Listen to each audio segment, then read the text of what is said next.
a fermé la mine. Et nous sommes de retour au plateau pour la suite de cette émission. Nous abordons notre troisième sujet. Nous parlons à présent de Madagascar et de manifestations. Le président dissout le gouvernement. Le président Rajoelina a décidé de la dissolution du gouvernement de son pays.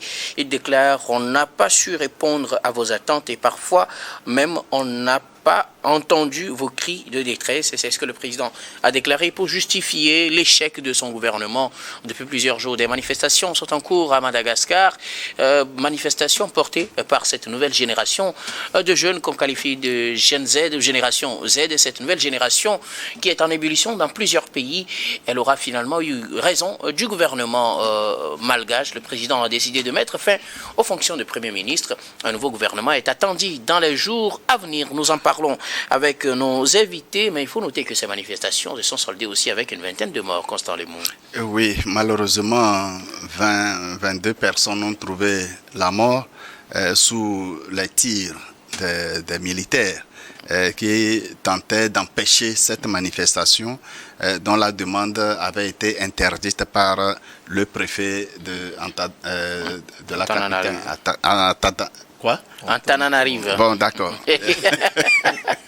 Donc, le préfet ayant interdit, les forces de l'ordre ont tenté d'empêcher. Malheureusement, ça s'est soldé par les 22 morts et paix à l'âme de ceux qui sont disparus. Ces manifestations ont exprimé un mécontentement social parce que les attentes des populations et surtout des jeunes ne sont pas satisfaites par le gouvernement mis en place après les dernières élections présidentielles.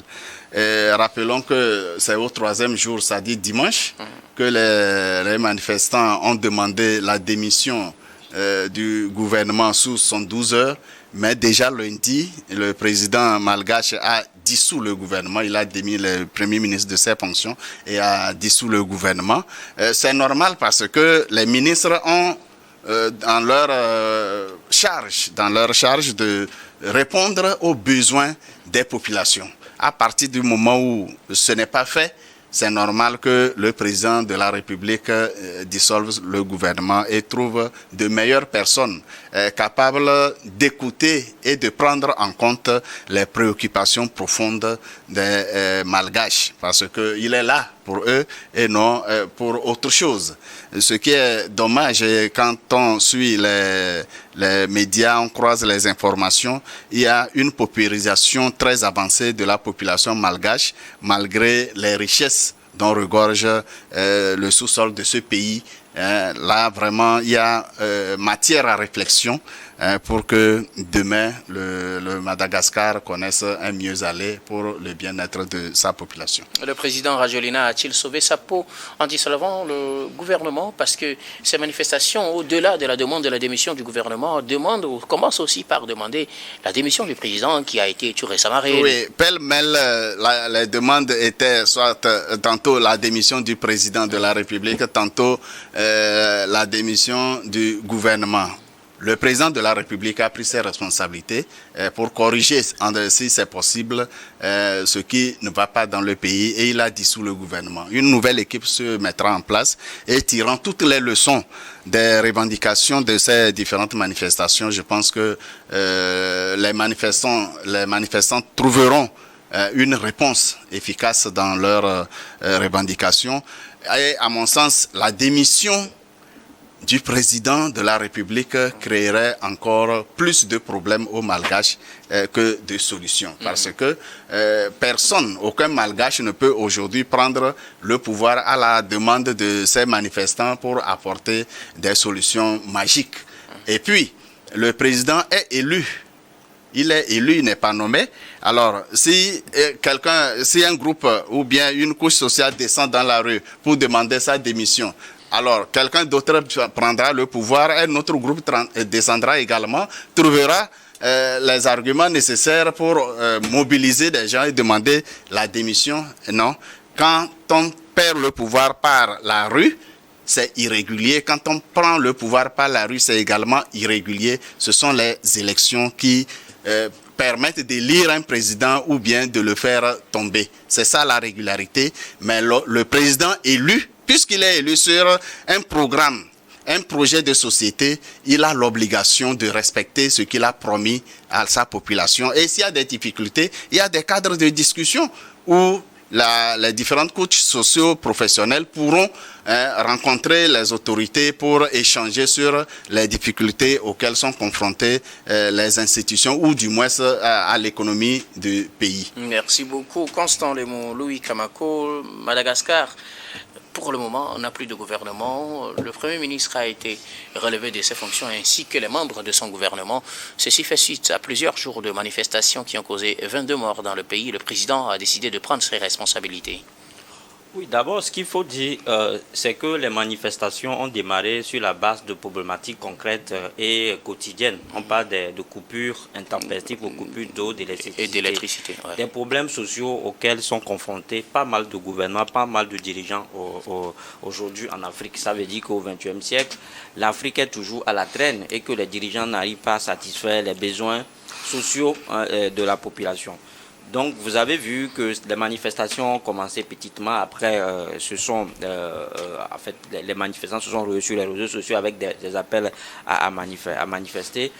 C'est presque le même scénario un peu partout ces derniers temps, que ce soit en Afrique ou à Népal, où nous avons vu des jeunes qui sont allés jusqu'à prendre à partie des dirigeants et ils sont même allés jusqu'à les égorger. Donc je crois que c'est un problème aujourd'hui qui est devenu mondial. On ne parle même pas ici de revendications politiques, mais on parle de revendications sociales. Tout simplement pour vous dire que si les dirigeants à un moment donné n'arrivent pas à satisfaire, comme je le disais tout à l'heure, les jeunes, ce ne sont pas les politiques qui vont les chasser, mais plutôt la jeunesse consciente qui va justement les faire partir. La preuve, on en est là à Madagascar, où vous avez dit le gouvernement s'est vu dissoudre. Donc je crois que pour moi, c'est un acte, c'est une sortie de crise que le président malgache est en train de chercher. Donc, en dissolvant le gouvernement, je crois qu'il est en train justement de faire comprendre en fait à la population, aux manifestants, qu'il est attentif en fait à leurs revendications, qu'il y a des choses qu'il y a des dispositions qui sont en train d'être prises pour que leurs revendications soient satisfaites. C'est un acte dissuasif, c'est un acte responsable de la part d'un gouvernement qui se soucie, à mon avis, de son peuple. Et comme tu l'as dit, il dissout le gouvernement et pour le moment, il sauve sa peau. Donc c'était justement pour sauver sa peau qu'il dissout le gouvernement, puisqu'on réclamait aussi sa démission. Voilà, justement. Donc il n'a fait qu'anticiper les choses. Il n'a fait qu'anticiper les choses parce qu'au-delà de tout ce qu'on peut dire, le président, lui, il est élu. Ce sont ses collaborateurs peut-être qui sont nommés et peut-être ce sont eux qui ne font pas le travail comme cela se doit. Parce qu'on a l'habitude de le dire que le président n'a pas le don d'ubiquité et qu'il ne peut pas être en tout moment. Il doit certainement avoir des collaborateurs. À un moment donné, si le bilan est épinglé, le premier droit accusateur doit aller vers les ministres, c'est-à-dire que vers les collaborateurs du gouvernement, vers les collaborateurs du président.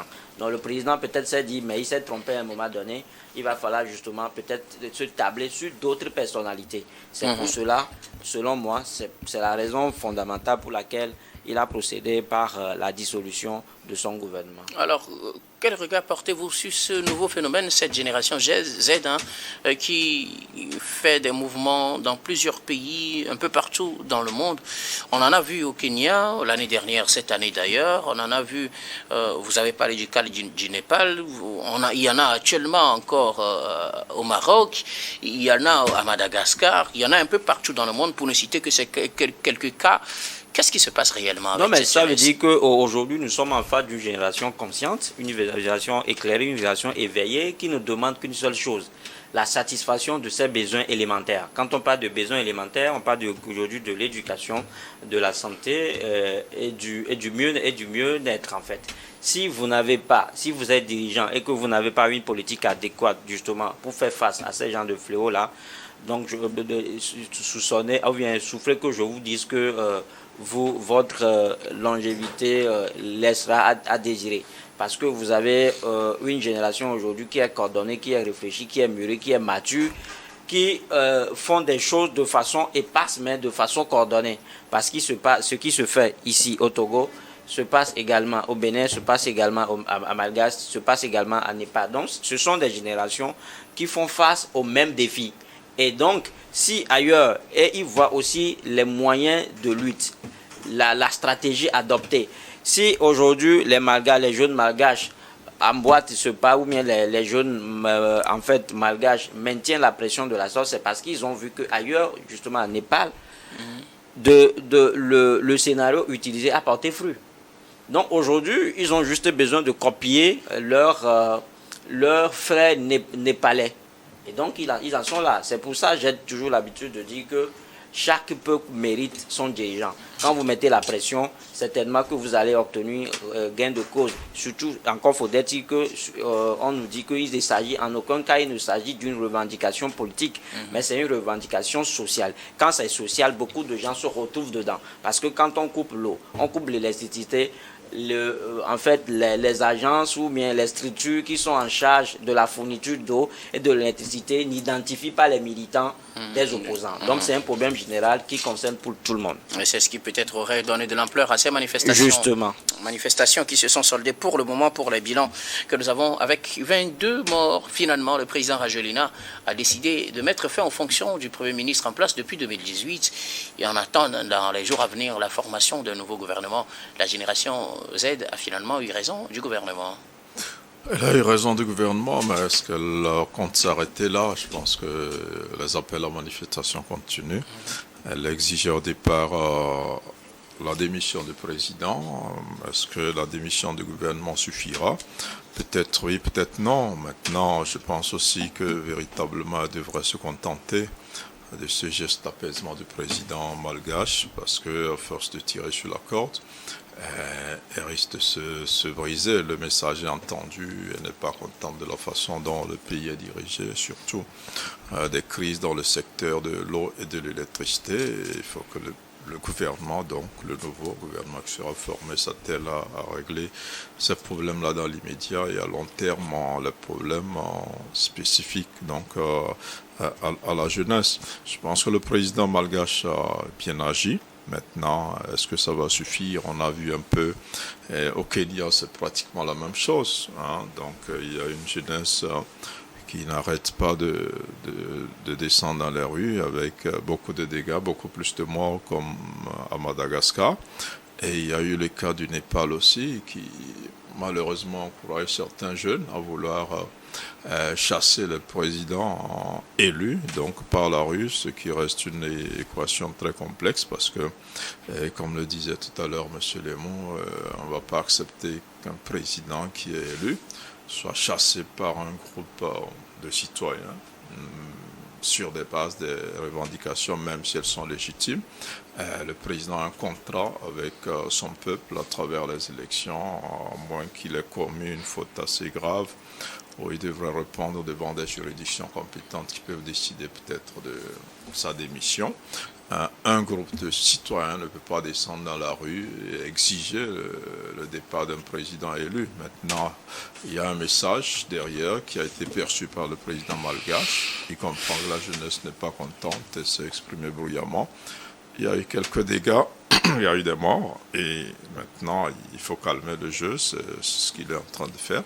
Et vivement que le prochain gouvernement qui sera formé reçoivent déjà l'assentiment, vivement aussi que les mots d'ordre qui sont en train d'être lancés s'arrêtent, parce que vous êtes en face d'un État, il ne faut pas aussi envoyer les enfants des autres à l'abattoir. Et tant que les forces de sécurité décident de garantir la stabilité du pays, c'est qu'il y aura toujours des répressions. La répression de ces manifestations-là, et donc à partir du moment où le président dit « j'ai entendu votre message », il faut lui donner l'occasion donc de répondre aux attentes qui ont été exprimées et donc d'arrêter ces manifestations. Maintenant, vous allez voir, il y a le rêve népalais de certains jeunes qui se disent mais il y a eu des morts au Népal finalement. On a pu chasser le gouvernement, donc on peut continuer. Mais dans la même veine, je dis il y a eu plus de morts au Kenya. Mais depuis, le gouvernement est intact, il n'a pas bougé. Donc c'est pour dire que soit on manifeste pour se faire entendre, et quand le président dit « je vous ai entendu », prenez-le au mot et attendez de voir quels seront les actes qu'il va poser pour régler le problème. Et je pense que Madagascar gagnerait à aller dans ce sens plutôt que ces jeunes-là, qui sont véritablement une force aujourd'hui avec les réseaux sociaux, se mettent dans un bras de fer finalement qui ne va pas les servir, parce que après, quand il y aura plus de répression, les jeunes sauront qu'ils sont incapables de chasser par la rue un président élu. Et là, il y a des dégâts, on a vu ces cas dans plusieurs pays. Je pense qu'aujourd'hui, la sagesse du président malgache devrait plutôt inspirer ces jeunes-là, qui comprennent qu'ils se sont fait entendre, même s'il y a eu des dégâts, et donner donc l'occasion au président, à travers le prochain gouvernement, de pouvoir améliorer la situation qui est dénoncée et aller plus loin pour régler les problèmes spécifiques à la jeunesse. Alors, donc, il faut patienter et voir ce que promettra le nouveau gouvernement et ce que fera le nouveau gouvernement. Merci beaucoup à vous tous pour vos contributions. Nous allons marquer une nouvelle pause, puis on reviendra tout à l'heure pour la dernière partie de cette émission. Dernière partie que nous allons bien évidemment consacrer au Togo.